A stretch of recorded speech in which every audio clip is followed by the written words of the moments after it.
Update news.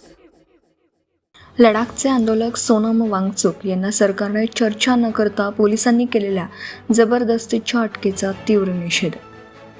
विद्यार्थ्यांचे आणि लोकशाही मार्गाने चाललेले आंदोलन हुकुमशाही पद्धतीने दडपण्याचा सरकारचा प्रयत्न।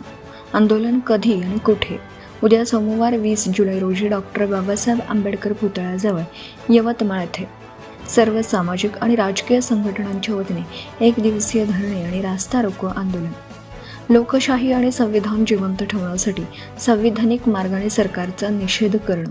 पत्रकार बांधवांना नम्र विनंती आहे, लोकशाहीच्या रक्षणासाठी आणि जनतेला या आंदोलनात सहभागी होण्याचं आवाहन करण्यासाठी या बातमीला आपल्या चॅनल, न्यूज पोर्टल आणि सोशल मीडिया माध्यमांवरून जास्तीत जास्त प्रसिद्धी द्यावी ही विनंती। मुख्य संपादक सय्यद मतीन।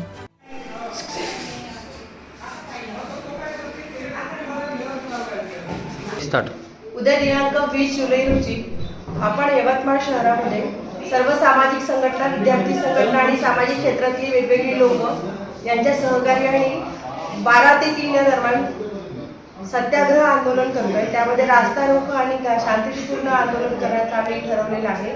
काल दिल्लीवरून जंतर मंतरवरून सोनम वांगचुक साहेबांना ज्या पद्धतीने पोलिसांनी उचललं, ज्या पद्धतीने त्यांचा अपमान केला, शिवीगाळ केली, देशाचे विद्वान शास्त्रज्ञ आणि प्रसिद्ध अशी व्यक्ती जी पर्यावरणवादावर काम करतं, या व्यक्तीला जर भारतातील पोलीस व्यवस्था किंवा भारतातील शासन अशा पद्धतीने वाईट वागणूक देत असेल, त्याचा निषेध म्हणून आम्ही उद्या बसणार आहोत। धर्मेंद्र प्रधान यांचा राजीनामा दिला पाहिजे।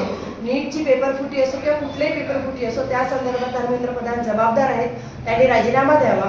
आणि सोनम वांगचुकने केलेली जी मागणी आहे ती मागणी रास्त मागणी आहे। लोकशाहीच्या मार्गाने आंदोलन करणाऱ्या सर्वसामान्य कार्यकर्त्यांचा आवाज दाबण्याचं जर काम कोणी करत असेल तर ते आम्ही सहन करून घेणार नाही। या पद्धतीने उद्या यवतमाळ शहरातील सर्व जनता आणि विद्यार्थी एक दिवसाचं आंदोलन करतात आहे। आम्ही जनतेला आव्हान करतो की आंदोलनात सहभागी व्हावं।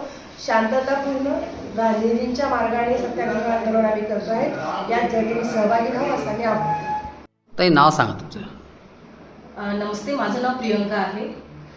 उद्या जे आंदोलन होणार आहे ते विद्यार्थ्यांसाठी होणार आहे।